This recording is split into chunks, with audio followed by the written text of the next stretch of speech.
Et puis alors, encore une fois, dans le silence médiatique, hein, vous savez qu'il y a eu les têtes de cochon devant les mosquées, opération d'ingérence étrangère. En revanche, chaque mois, chaque semaine, on a des églises qui sont vandalisées, qui brûlent.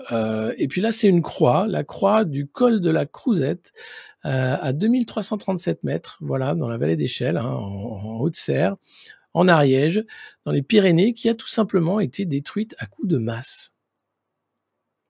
Donc, ok, on peut être athée, on peut en avoir ras-le-bol du poids qu'a pris la religion dans le débat public et politique, mais prendre une masse pour aller flinguer une croix historique qui fait partie de la culture, qui fait partie du moment local, c'est quel degré de saloperie?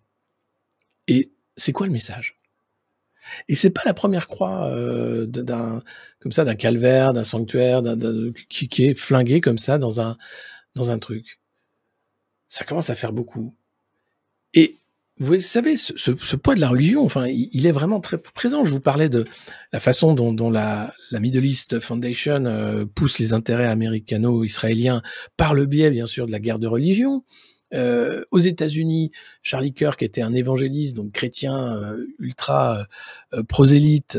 Il a été tué. Il y avait eu un tireur qui avait tiré sur une école catholique aussi. Enfin, il y a quand même beaucoup les Israéliens d'ailleurs, Netanyahou n'en a rien à faire non plus des chrétiens à Gaza, hein, c'est pas une question de musulmans chrétiens ou quoi que ce soit, c'est on rase tout et c'est chez nous, mais on en parle pas beaucoup, voilà. Mais je trouve ça triste en fait d'arriver à ce degré de bêtise.